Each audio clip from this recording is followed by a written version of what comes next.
As-tu déjà remarqué que la personne qui te montre le plus d'amour est souvent celle qui semble t'ignorer? Cela semble contradictoire, non? Mais et si je te disais que cet apparent désintérêt cache une des formes les plus profondes d'amour que nous puissions expérimenter? Dans le tumulte des relations modernes, où la messagerie instantanée et la validation constante sont devenues la norme, il existe une sagesse ancienne qui nous invite à regarder au-delà des apparences. Le stoïcisme nous enseigne que le véritable amour ne réside pas dans la dépendance émotionnelle, mais dans la liberté. Dans cette vidéo, je vais te révéler pourquoi cette personne qui ne répond pas immédiatement à tes messages ou qui ne demande pas constamment ton attention peut être celle qui t'aime réellement, de la manière la plus mature et profonde. Prépare-toi à remettre en question tout ce que tu pensais savoir sur l'amour et les relations. L'amour sans attachement. Quand on parle d'amour, on pense souvent à la proximité, à la communication constante et aux démonstrations fréquentes d'affection. Mais il existe un type d'amour qui va à l'encontre de cette compréhension commune. C'est l'amour sans attachement, un concept fondamental dans le stoïcisme et étonnamment, dans la construction de relations plus saines et durables. L'amour sans attachement ne signifie pas indifférence ou froideur. En fait, c'est tout le contraire. C'est un amour qui respecte profondément l'individualité de l'autre, qui ne cherche pas à posséder, contrôler ou modifier la personne aimée.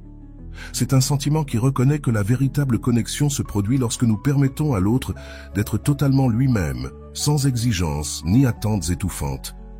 Pense aux relations dans lesquelles tu te sens constamment chargé, où ton téléphone ne cesse de sonner avec des messages te demandant où tu es, avec qui tu es et quand tu reviendras. Au début, cela peut sembler être un signe d'un grand amour, de quelqu'un qui se soucie profondément de toi. Mais est-ce vraiment le cas ou est-ce simplement l'insécurité, la peur et le besoin de contrôle déguisés en amour? Le stoïcisme nous enseigne que le véritable amour ne réside pas dans la possession, mais dans la liberté. La personne qui t'aime réellement est capable de te donner de l'espace pour grandir, pour faire des erreurs, pour vivre ta propre vie. Elle comprend que tu n'es pas une extension d'elle, mais un être unique avec tes propres besoins, désirs et chemins. Cette façon d'aimer peut se manifester comme une apparente indifférence ou comme de l'ignorance. Pourtant, il ne s'agit pas d'une négligence, mais d'une confiance profonde. C'est comme dire « Je t'aime suffisamment pour ne pas t'étouffer avec ma présence constante. Je te fais confiance et en notre lien. » Beaucoup d'entre nous ont grandi avec l'idée que l'amour, c'est être toujours ensemble. Ne jamais laisser l'autre seul, partager chaque instant. Les réseaux sociaux ont intensifié cette perception, créant la fausse idée que les relations parfaites sont celles dans lesquelles les membres du couple sont toujours ensemble, toujours souriants, toujours connectés. Mais la réalité est bien différente. L'amour sans attachement est comme une danse délicate entre la proximité et la distance. C'est savoir quand se rapprocher pour offrir du soutien et quand prendre du recul pour donner de l'espace. C'est comprendre qu'à certaines occasions, la plus grande preuve d'amour n'est pas de dire « je suis là », mais de dire « je fais confiance au fait que tu puisses gérer cela seul, mais je serai là si tu as besoin de moi ». Avant d'aller loin, je te serais reconnaissant si tu mets un j'aime à la vidéo, cela m'aiderait à continuer de diffuser cette philosophie. Si tu n'es pas encore abonné, je te recommande de t'abonner et d'activer la cloche pour ne manquer aucune vidéo. Dans les relations modernes, nous sommes constamment disponibles à travers nos téléphones portables, messages instantanés, j'aime, commentaires. Tout cela crée une fausse sensation de connexion continue. Mais le véritable amour ne se mesure pas par le nombre de messages ou la rapidité avec laquelle on y répond. Il se mesure par la qualité de la connexion quand nous sommes ensemble, par la sensation de paix que nous ressentons en présence de l'autre, par la liberté d'être nous-mêmes. La personne qui t'aime réellement peut sembler t'ignorer parce qu'elle n'a pas besoin de validation constante. Elle est sûre des sentiments qu'elle éprouve pour toi et de la connexion qu'elle partage avec toi. Elle n'agit pas par manque ou peur, mais par un choix conscient et un amour véritable. Le philosophe stoïque Épictète disait que nous ne pouvons pas contrôler ce qui nous arrive, mais seulement comment nous réagissons face à ce qui nous arrive. Dans le contexte de l'amour, cela signifie que nous ne pouvons pas contrôler comment l'autre personne exprime son amour, seulement comment nous interprétons ces expressions. Si quelqu'un que tu aimes semble distant, au lieu de supposer immédiatement qu'il y a un problème ou que l'amour est terminé, considère la possibilité que cette distance soit en réalité une expression d'un amour mature et confiant. L'amour sans attachement est comme un arbre aux racines profondes. Il n'a pas besoin de s'accrocher désespérément à la terre, car il est solidement enraciné. De la même manière, lorsque nous aimons sans attachement, nous n'avons pas besoin de nous accrocher désespérément à la personne aimée. Nous pouvons lui permettre de voler, sachant que notre amour est assez fort pour le soutenir même à distance. Si tu es arrivé jusqu'ici, écris « Je mérite l'amour » dans les commentaires. La prochaine fois que quelqu'un d'important dans ta vie semble t'ignorer, demande-toi « Est-ce de l'indifférence ou est-ce une forme profonde d'amour qui respecte ta liberté et ton individualité ?» La réponse pourrait te surprendre et transformer complètement ta manière de voir et de vivre l'amour. L'espace qui libère. As-tu déjà ressenti cette sensation d'étouffement dans une relation, comme si tu ne pouvais pas respirer, comme si tu n'avais pas de temps pour toi-même, comme si ta vie tournait uniquement autour de l'autre personne? Ce sentiment est plus courant que nous ne le pensons, et c'est précisément ici que le pouvoir libérateur de l'espace dans les relations entre en jeu. Quand quelqu'un te donne de l'espace, cela peut sembler qu'il t'ignore ou qu'il ne se soucie pas de toi. Nous pensons immédiatement, si elle m'aimait vraiment, elle serait là tout le temps. Mais le véritable amour ne consiste pas à être collés l'un à l'autre 24 heures sur 24. Pense aux plantes. Elles ont besoin d'espace pour grandir. Si tu plantes deux jeunes pousses trop près l'une de l'autre, l'une finira par étouffer l'autre. Avec nous, c'est pareil. L'espace dans une relation est comme l'air que nous respirons, essentiel, invisible, mais qui fait toute la différence. Quand ton partenaire ne réclame pas ton attention tout le temps, quand il ne te force pas à répondre aux messages immédiatement, quand il comprend que tu as ta propre vie, ce n'est pas un manque d'amour. Au contraire, c'est un amour tellement sûr qu'il n'a pas besoin de confirmation constante. Te souviens-tu de la dernière fois où tu as eu du temps pour toi-même, peut-être pour faire quelque chose que tu apprécies, rencontrer des amis ou simplement être seul avec tes pensées? Comment te sentais-tu ensuite? Probablement plus léger, renouvelé, avec plus d'énergie. Et quand tu t'es de nouveau rapproché de la personne que tu aimes, la connexion était-elle encore plus forte? C'est exactement ce que fait l'espace. Il ne sépare pas, il rapproche d'une manière plus authentique. Les stoïciens, il y a plus de 2000 ans, parlaient déjà de cela. Ils croyaient que la véritable liberté réside dans l'acceptation des choses telles qu'elles sont, sans tenter de tout contrôler. En amour, cela signifie accepter que la personne aimée n'est pas notre propriété. Elle a son propre voyage, ses propres défis, ses propres moments de croissance qui doivent se produire sans notre ingérence. Cette personne qui semble t'ignorer pourrait en réalité te donner le plus beau des cadeaux, l'opportunité d'être toi-même, de grandir à ton propre rythme, de découvrir ta force intérieure. C'est comme si elle disait « Je crois tellement en notre amour que je n'ai pas besoin de te surveiller ni de te contrôler. » C'est difficile à comprendre dans une époque où nous sommes toujours connectés, le téléphone portable à la main toute la journée, avec des notifications qui apparaissent à chaque minute, et la pression de répondre à temps. Nous voyons des couples sur les réseaux sociaux, toujours ensemble, toujours souriants, et nous pensons que c'est normal, idéal. Mais derrière ces photos parfaites, combien de relations sont en train de s'étouffer faute d'espace? Une personne m'a dit un jour qu'elle était terrifiée à l'idée que son petit ami sorte avec des amis. Elle envoyait des messages tout le temps, exigeant des photos pour prouver où il était, créer des disputes à partir de rien. Je l'ai fait parce que je l'aimais beaucoup, disait-il. Mais était-ce vraiment de l'amour ou était-ce de la peur, de l'insécurité, de la dépendance? Après beaucoup de travail personnel, il comprit que l'amour, c'est aussi savoir laisser partir, faire confiance, accorder de la liberté. Et tu sais ce qui s'est passé? Sa relation s'est améliorée de manière drastique. Il commença à revenir des réunions entre amis plus heureux, plus disposés à être avec elle, partageant les nouvelles avec enthousiasme. L'espace ne les éloigna pas, au contraire, il les rapprocha. Il y a une très belle phrase qui dit « Si tu aimes quelqu'un, laisse-le partir. S'il revient, il est à toi. S'il ne revient jamais, il ne l'a jamais été. » Cela peut sembler un cliché, mais cela contient une vérité profonde. Le véritable amour ne lie pas, il libère. Il ne diminue pas, il fait grandir. Il ne t'étouffe pas, il te donne de l'air pour respirer. L'espace nous donne aussi l'opportunité de ressentir le manque. Et le désir est un sentiment puissant qui ravive la flamme de l'amour. Lorsque nous sommes constamment avec quelqu'un, nous pouvons commencer à prendre cette personne pour acquise, à ne plus remarquer les petites choses qui nous ont fait tomber amoureux. L'espace nous permet de regarder de loin et de redécouvrir la valeur de ce que nous avons. C'est comme ce dicton. La distance est à l'amour ce que le vent est au feu. Il éteint ce qui est petit et alimente ce qui est grand. Un amour fragile, basé uniquement sur la dépendance et le besoin, peut ne pas survivre à l'espace. Mais un amour véritable et profond, basé sur le respect et l'admiration, ne fait que se renforcer. Ainsi, la prochaine fois que tu te sens ignoré par la personne que tu aimes, essaie de voir les choses différemment.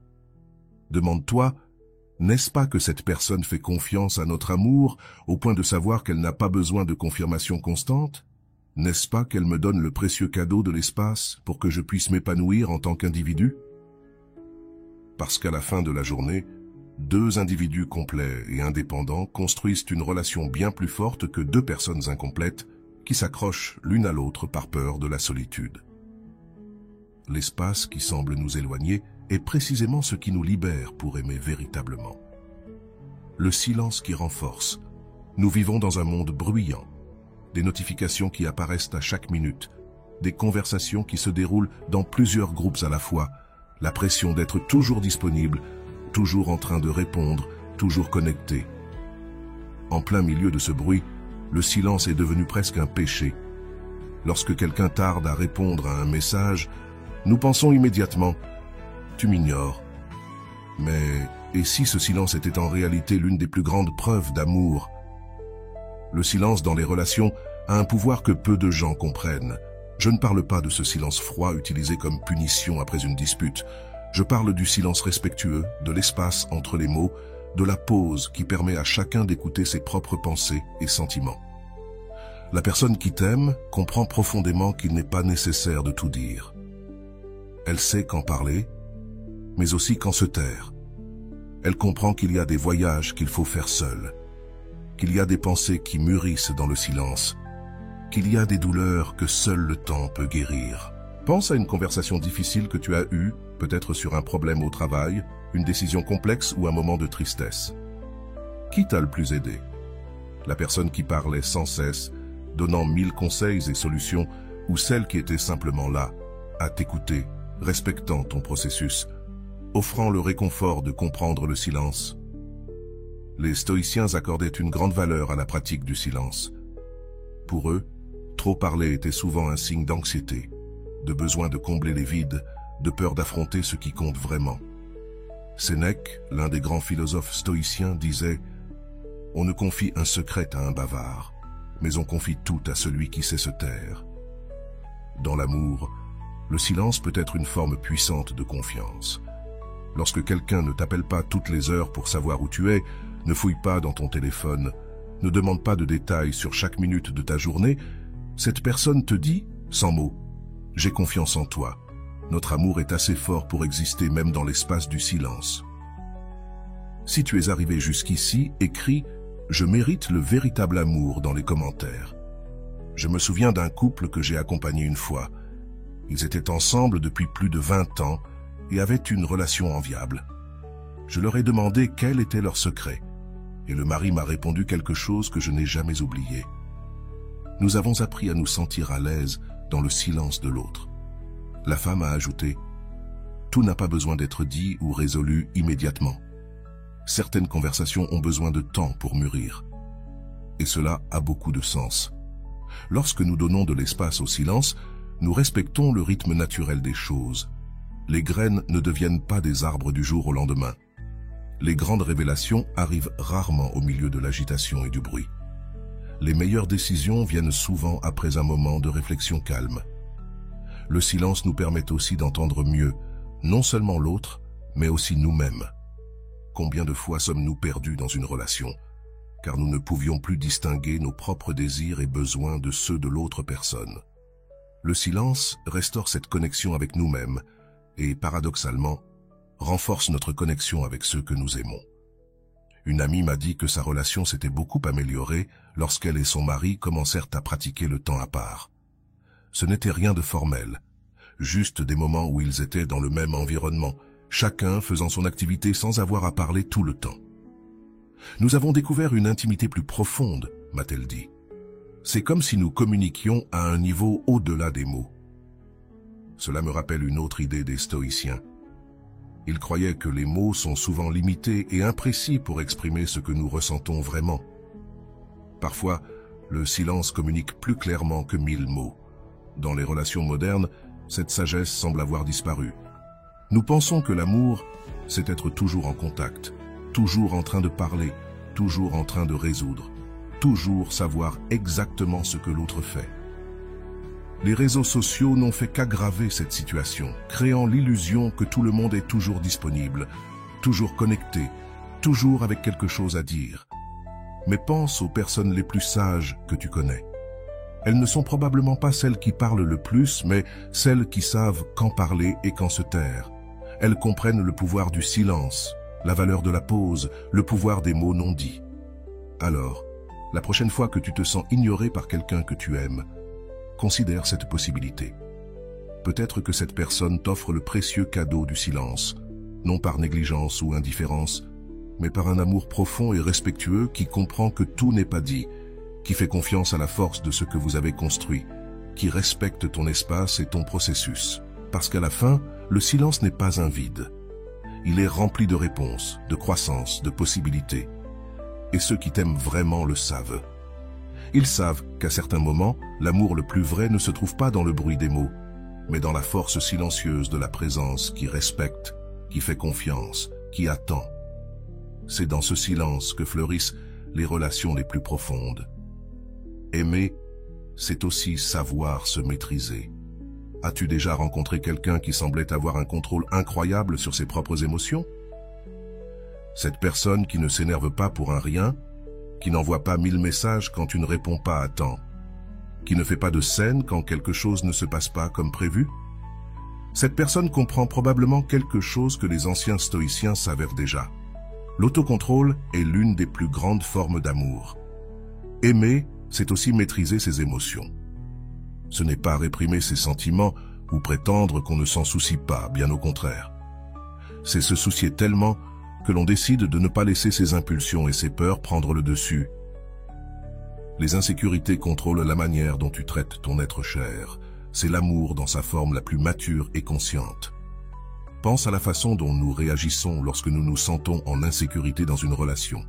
Nous vérifions nos téléphones toutes les minutes, nous envoyons message après message, nous créons des scénarios catastrophiques dans nos têtes. Pourquoi ne m'as-tu pas encore répondu? Est-ce qu'il ou elle est avec quelqu'un d'autre? Est-ce que tu ne m'aimes plus? Et quand la personne répond enfin, nous explosons. Pourquoi a-t-il ou elle mis autant de temps? Est-ce qu'il ou elle m'ignorait? Cette réaction provient de la peur, pas de l'amour. C'est notre ego blessé qui parle, notre insécurité qui crie. Et généralement, cela ne fait qu'empirer les choses. La personne se sent étouffée, contrôlée, et commence réellement à s'éloigner, créant ainsi exactement le scénario que nous redoutions tant.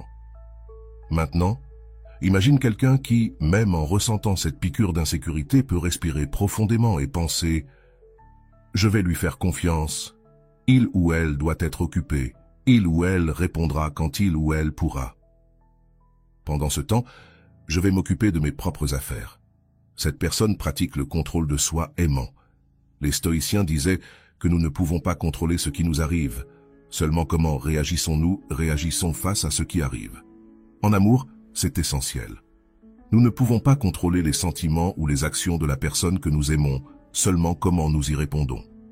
Et lorsque nous choisissons de répondre avec calme, confiance et respect, nous offrons un amour beaucoup plus profond et vrai.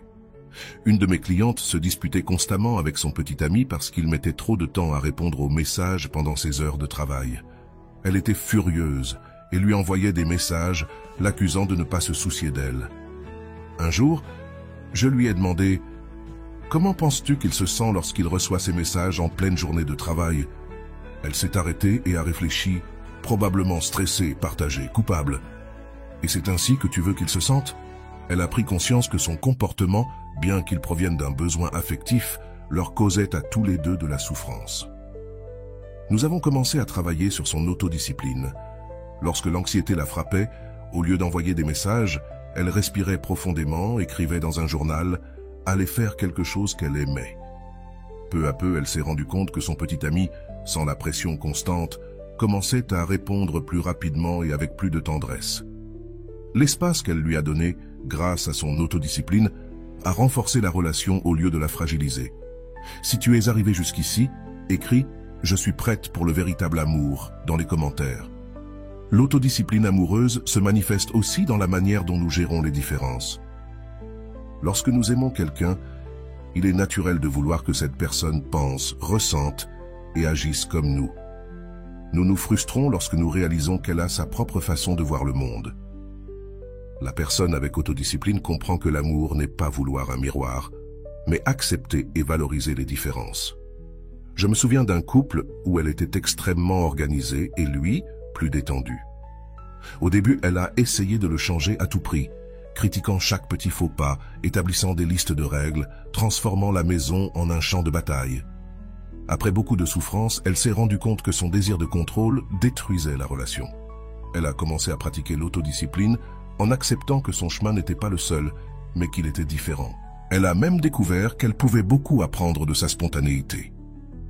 Une autre facette de l'autodiscipline amoureuse est la manière dont nous gérons les problèmes. Lorsque quelque chose ne va pas, la tendance est de chercher des coupables, de pointer du doigt, de fouiller dans le passé pour trouver des munitions pour la prochaine dispute. La personne avec autodiscipline peut s'arrêter, respirer et se demander « Que pouvons-nous faire maintenant pour améliorer la situation ?» C'est une approche centrée sur les solutions, pas sur la culpabilité. Marc Aurèle, empereur romain et philosophe stoïcien, disait « Tu as le pouvoir sur ton esprit, pas sur les événements extérieurs. Prends-en conscience et tu trouveras la force. » Dans l'amour, cette force se manifeste par la capacité à ne pas laisser les circonstances extérieures, un message sans réponse, un malentendu, une différence d'opinion secouer les fondations de la relation. Et voici un secret que peu comprennent, l'autodiscipline est contagieuse. Lorsque tu montres cette capacité à gérer tes émotions de manière mature, tu inspires ton être cher à faire de même. Peu à peu, toute la relation s'élève à un nouveau niveau de maturité émotionnelle. Cela ne signifie pas que nous ne devons jamais exprimer de mécontentement ou demander un changement. L'autodiscipline ne consiste pas à tout garder pour soi en silence. Il s'agit de choisir consciemment quand, comment et quoi exprimer. C'est parler depuis un endroit d'amour et de respect, pas de colère ou de peur. La personne qui pratique l'autodiscipline amoureuse peut sembler t'ignorer parce qu'elle ne réagit pas impulsivement. Elle réfléchit avant de parler, prend du temps avant d'agir, choisit ses batailles avec sagesse. Ce n'est ni de la froideur ni de l'indifférence, c'est une façon profondément consciente d'aimer.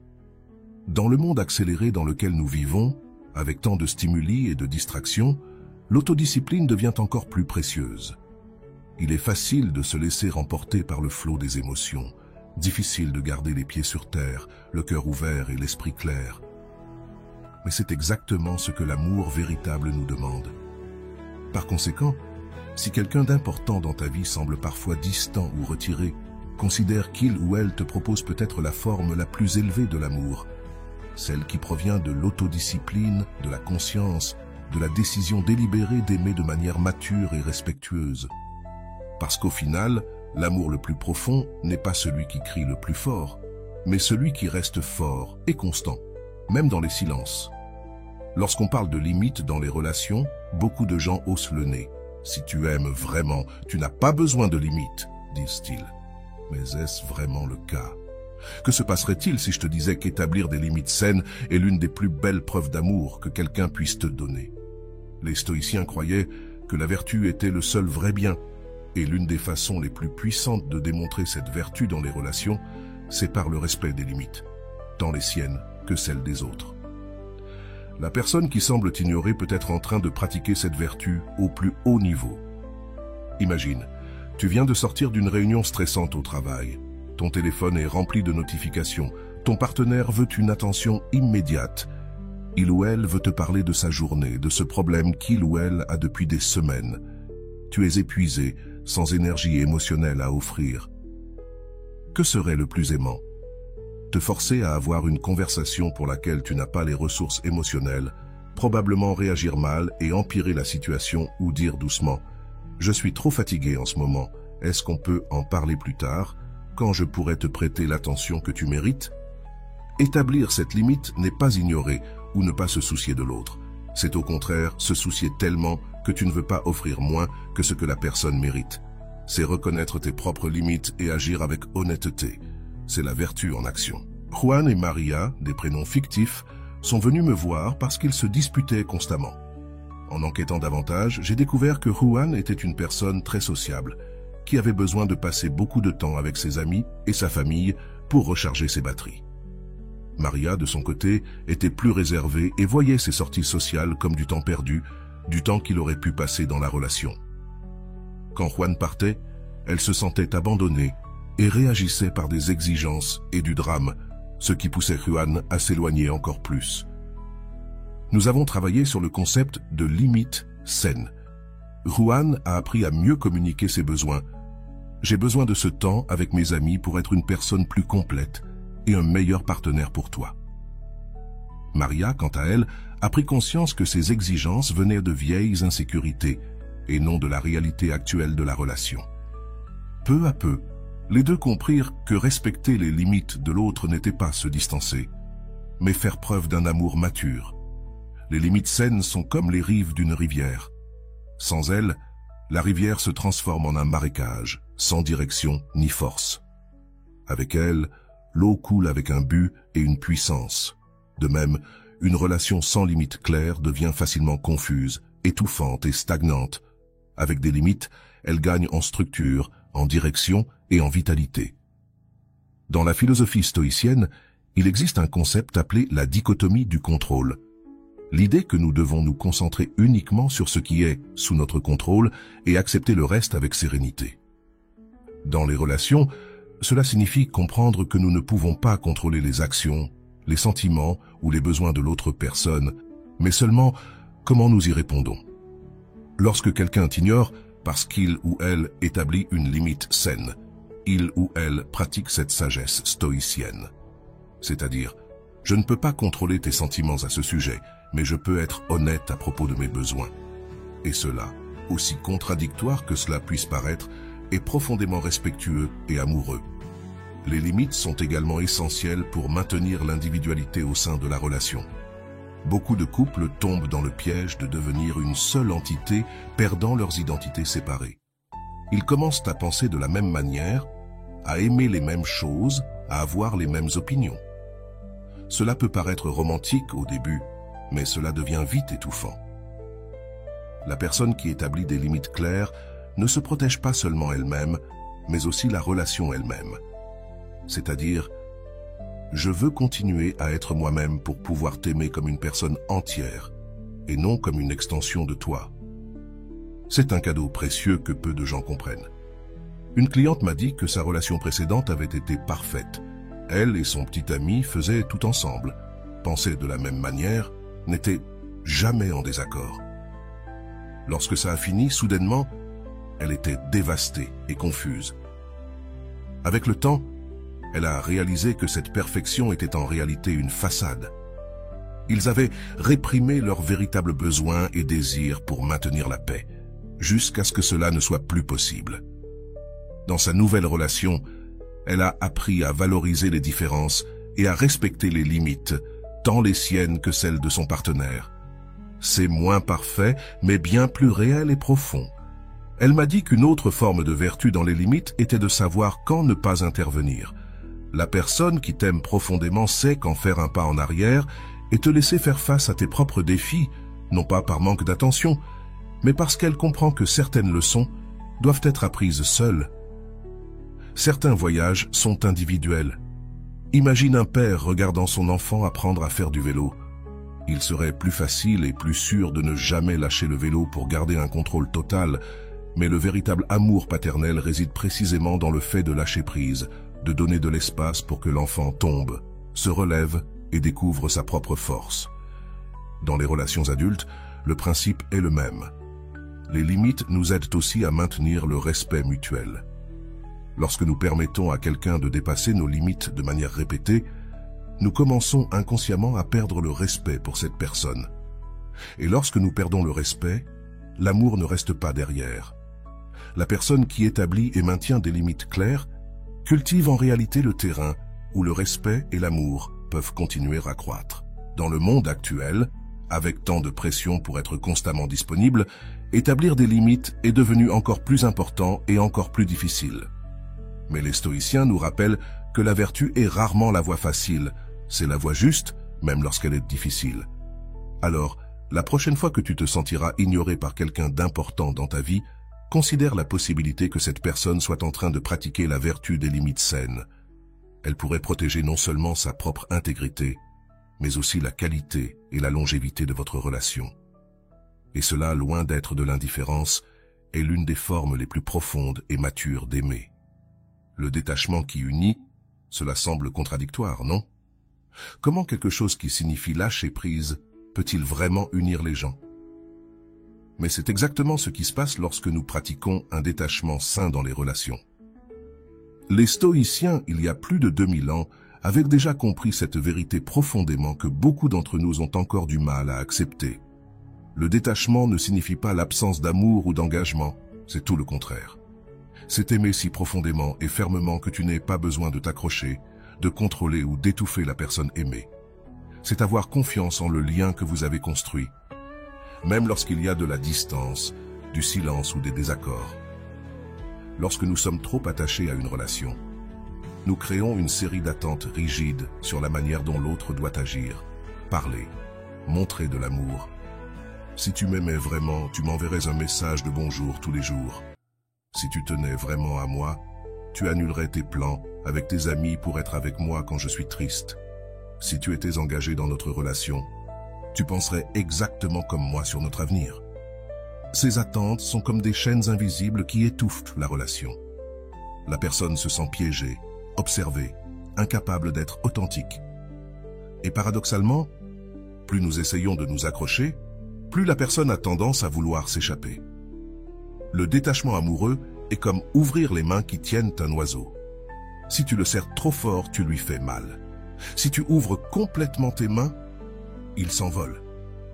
Mais si tu gardes les mains ouvertes, en offrant un soutien sans les retenir, l'oiseau peut choisir de rester, non pas par obligation, mais de son propre gré. Louisa est venue me chercher, dévastée parce que son petit ami Pedro lui avait demandé une pause dans leur relation. « Il ne m'aime plus », a-t-elle dit entre des larmes. En enquêtant plus profondément, j'ai découvert que Louisa contrôlait tous les aspects de la vie de Pedro. Avec qui il pouvait passer du temps, ce qu'il devait porter, comment il devait dépenser son argent. « Je fais ça parce que je tiens à lui », a-t-elle justifié. Mais était-ce vraiment le cas? Nous avons travaillé sur le concept de détachement amoureux. Elle a commencé à réaliser que son comportement ne venait pas de l'amour, mais de la peur de le perdre. C'était son propre sentiment de ne pas être assez bien qui l'avait poussé à essayer de contrôler Pedro, comme si cela garantissait qu'il ne trouverait personne de mieux. À mesure qu'elle se libérait de ses peurs et apprenait à aimer avec les mains ouvertes, quelque chose d'étonnant se produisit. Pedro commença à se rapprocher à nouveau, cette fois par choix et non sous pression. Les stoïciens enseignaient que la souffrance ne vient pas des choses en elles-mêmes, mais de notre opinion sur elles.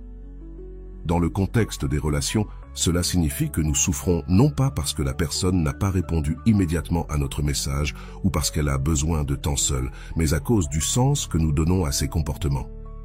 Tu m'ignores, c'est une interprétation. Ne t'inquiète pas pour moi, c'est une autre. Mais il y a beaucoup d'autres possibilités plus aimantes. Il est occupé, il a besoin d'espace pour traiter quelque chose. Il a son propre rythme de communication. Le détachement nous apprend à ne pas nous accrocher à ces interprétations négatives. Il nous permet de voir la situation de manière plus claire et compatissante. C'est comme si nous nous débarrassions d'un poids, non seulement pour nous-mêmes, mais aussi pour notre bien-aimé, le poids des attentes étouffantes. Une manière pratique de cultiver le détachement amoureux est à travers ce que les stoïciens appelaient la contemplation de la séparation. En te rappelant régulièrement qu'il est nécessaire de donner de l'espace pour que chacun puisse grandir de manière autonome. Rien dans cette vie n'est permanent ni garanti. Cela peut sembler pessimiste, mais c'est incroyablement libérateur lorsque nous embrassons l'impermanence. Chaque moment passé avec notre être cher devient un cadeau précieux et non un droit acquis. Carlos m'a raconté que son mariage s'est transformé complètement après qu'il ait failli perdre sa femme dans un accident. Avant, nous nous disputions pour n'importe quelle petite chose, le couvercle des toilettes, la façon de charger la machine à laver. Après l'accident, nous avons réalisé à quel point tout cela était insignifiant et futile. Aujourd'hui, nous profitons de chaque jour passé ensemble comme d'un cadeau inattendu. C'est là la sagesse du détachement. Ne pas moins apprécier, mais apprécier plus profondément, précisément parce que l'on sait que rien n'est garanti. Le détachement nous aide aussi à aimer la personne réelle et non notre version idéalisée d'elle. Quand nous sommes trop attachés, nous aimons souvent l'image que nous avons créée de la personne et non l'être humain complexe et imparfait qui est devant nous. Nous sommes déçus lorsque la réalité ne correspond pas à notre fantasme. Le détachement nous permet de voir et d'accepter l'autre tel qu'il est réellement, avec toutes ses nuances et ses contradictions. Un client m'a dit un jour qu'il s'était rendu compte qu'il n'aimait pas son mari, mais la version de lui qu'il avait créée dans sa tête, l'homme qu'il pensait qu'il devrait être. Quand il a commencé à le voir véritablement, avec ses défauts et ses qualités réelles, leur amour s'est approfondi d'une manière qu'il n'avait jamais imaginé possible. Certaines personnes confondent le détachement avec la froideur ou l'indifférence. Si tu te souciais vraiment de quelqu'un, tu serais effrayé de ne pas recevoir de réponse à tes messages. Mais le véritable détachement provient d'un endroit de force et de sécurité, et non d'indifférence. C'est avoir confiance en le lien que tu as construit, au point que les petites perturbations ne le secouent pas. Les relations les plus fortes que j'ai vues sont celles où les deux membres du couple pratiquent le détachement aimant. Ils se donnent de l'espace l'un à l'autre pour grandir, changer, explorer de nouveaux intérêts. Ils ne se sentent pas menacés par les différences ou l'indépendance de l'autre.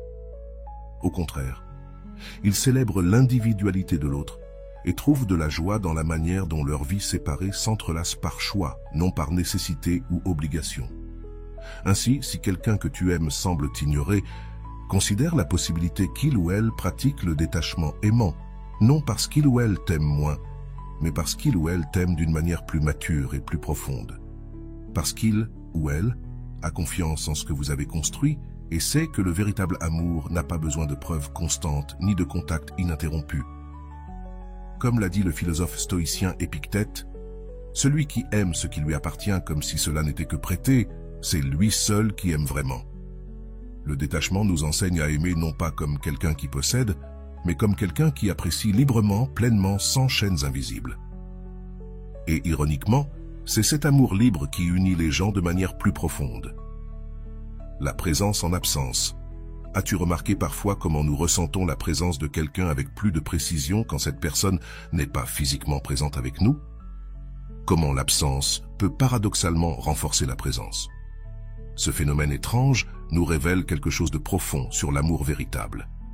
Il transcende l'espace et le temps, créant une présence qui persiste même en l'absence physique. Les stoïciens comprenaient que notre esprit a le pouvoir de rapprocher ce qui est éloigné.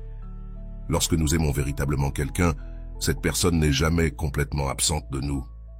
Tes valeurs, tes paroles, ta manière de voir le monde, tout cela reste vivant en nous, guidant nos choix, influençant nos pensées, réchauffant nos cœurs. Pense à quelqu'un que tu aimes profondément. Maintenant, imagine que cette personne est loin de toi. Même sans contact direct, tu peux presque entendre ce qu'elle dirait dans certaines situations. Tu sens la connexion entre vous. Tu peux porter cette personne en toi.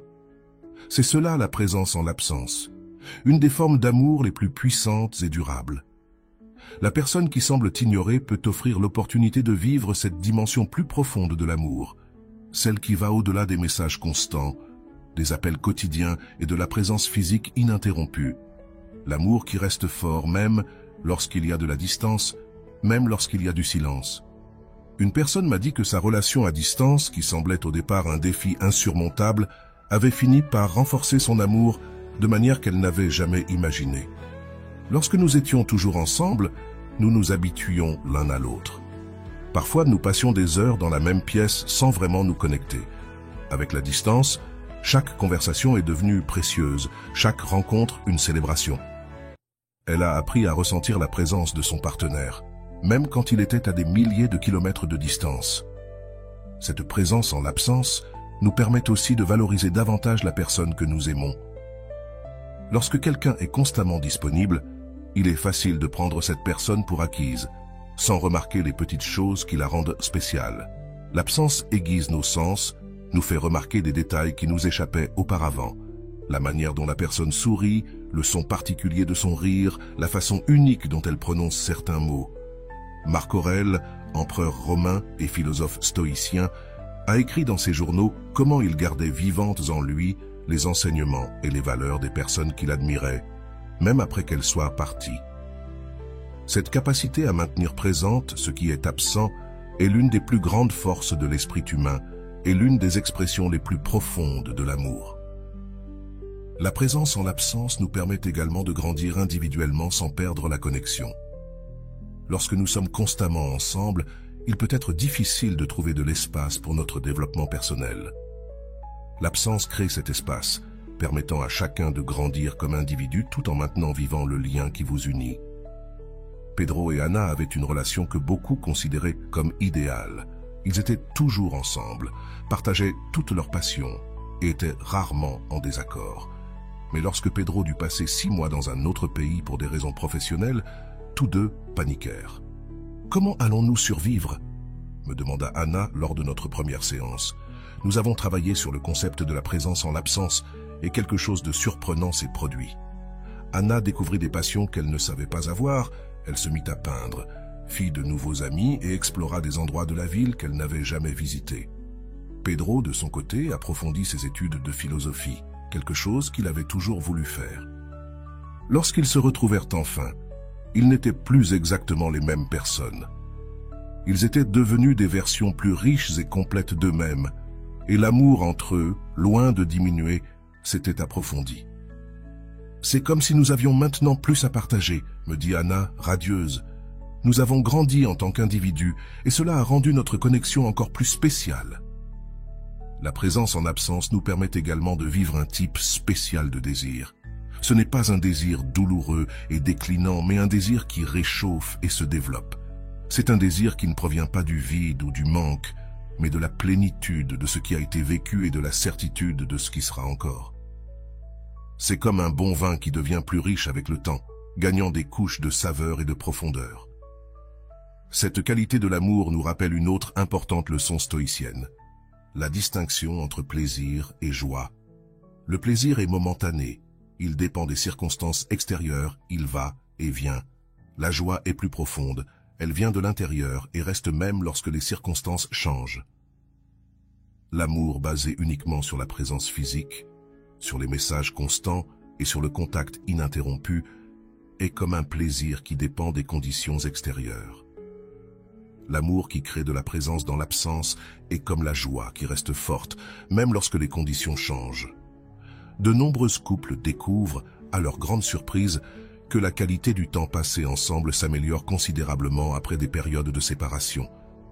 C'est comme si l'absence nettoyait la lentille à travers laquelle nous voyons l'autre, éliminant la brume de la routine et de l'habitude, nous permettant de voir avec une clarté renouvelée ce qui rend cette personne spéciale et unique. Une amie m'a dit que son mariage de 20 ans a pris une nouvelle vie lorsqu'elle et son mari ont commencé à se donner des vacances l'un de l'autre, non pas à cause de problèmes ou de crises, mais comme une pratique intentionnelle de créer de l'espace.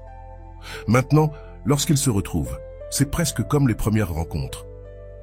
Il y a une curiosité renouvelée, une attention qu'ils avaient perdue dans la vie quotidienne. La présence dans l'absence nous aide aussi à affronter une des plus grandes vérités de la vie. Rien n'est permanent. À un moment donné, nous ferons tous face à des séparations, certaines temporaires, d'autres permanentes. La capacité de garder vivante la présence de ce que nous aimons, même en l'absence physique, est peut-être l'une des compétences les plus importantes que nous puissions développer. Alors, la prochaine fois que quelqu'un que tu aimes semble distant ou t'ignore, considère la possibilité qu'il ou elle te donne en réalité l'un des cadeaux les plus précieux. L'opportunité d'expérimenter une dimension plus profonde de l'amour.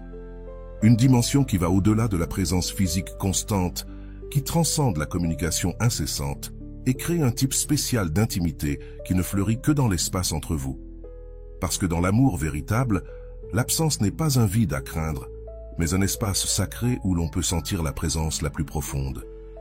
Comme l'a dit le poète Khalil Gibran, « Laisse de l'espace dans ton unité et que les vents du ciel dansent entre vous. » C'est dans cette danse entre la présence et l'absence que se cultivent beaucoup des amours les plus profonds et durables. Au fond de nos cœurs, ce que nous voulons vraiment tous, c'est être aimés pour ce que nous sommes, pas pour ce que les autres attendent que nous soyons. Nous voulons avoir la liberté d'être authentiques, de changer, de grandir et de continuer à être acceptés et aimés. Et peut-être que c'est l'expression la plus profonde de l'amour, celle qui libère plutôt que celle qui enchaîne. Les stoïciens croyaient que la liberté intérieure était le plus grand trésor que l'on puisse posséder. Pour eux, être véritablement libre signifiait vivre selon sa propre nature, sans être esclave des désirs externes ou des opinions des autres. Dans le contexte des relations, cette sagesse prend un sens particulier. Le véritable amour est celui qui nous libère pour être ce que nous sommes vraiment. Pense à combien de relations fonctionnent avec des règles tacites, des attentes rigides, des rôles prédéfinis. Un bon partenaire doit agir de telle manière, un bon partenaire ne ferait jamais cela. Peu à peu, nous nous modelons pour nous adapter à ces rôles, sacrifiant des parties essentielles de ce que nous sommes pour maintenir la paix, être aimés ou ne pas décevoir. Mais que se passe-t-il lorsque nous réprimons notre véritable nature pendant trop longtemps? Nous devenons malheureux, frustrés, rancuniers. La relation peut sembler parfaite de l'extérieur, mais de l'intérieur, elle est en train de mourir lentement. C'est comme porter des vêtements qui ne sont pas à ta taille. Ça peut paraître beau aux yeux des autres, mais tu étouffes. La personne qui t'aime vraiment est celle qui te dit, à travers des paroles et des actes, « Tu n'as pas besoin de prétendre devant moi. Tu peux être exactement qui tu es, avec tes lumières et tes ombres, tes certitudes et tes doutes, tes forces et tes faiblesses. Je ne veux pas une version modifiée de toi. Je veux le réel, l'authentique, même quand c'est un défi. » Luciana est venue vers moi dévastée parce que son petit ami de 5 ans venait de rompre avec elle sans raison apparente. Au cours de nos conversations, une vérité douloureuse est apparue. Tout au long de leur relation, elle s'était efforcée d'être parfaite. Toujours drôle, toujours disponible, toujours accommodante, toujours en mettant ses besoins de côté. « J'ai tout fait bien », dit-elle, confuse de comprendre pourquoi ça n'avait pas fonctionné. La réponse était précisément celle-ci. Elle s'était tellement concentrée à tout faire bien que son partenaire n'a jamais eu l'occasion de connaître et d'aimer la véritable Luciana, avec ses mauvais jours, ses opinions divergentes, ses propres besoins. Il était tombé amoureux d'une performance, pas d'une personne réelle. Et les performances, aussi parfaites soient-elles, finissent par se vider de sens. La liberté que l'amour véritable offre est la liberté d'être imparfait, de commettre des erreurs, de changer d'avis, de passer des mauvais jours, de ne pas avoir toutes les réponses. C'est la liberté de ne pas avoir à être extraordinaire tout le temps pour mériter l'amour. La personne qui semble t'ignorer peut, en réalité, t'offrir ce précieux cadeau, de l'espace pour être humain, pour que tu ne sois pas toujours allumé, toujours disponible, toujours en train de jouer un rôle, mais que tu puisses te reposer dans la certitude que l'amour entre vous ne dépend pas d'une performance constante. Un autre aspect de l'amour et de la liberté est de permettre à l'autre d'évoluer et de changer.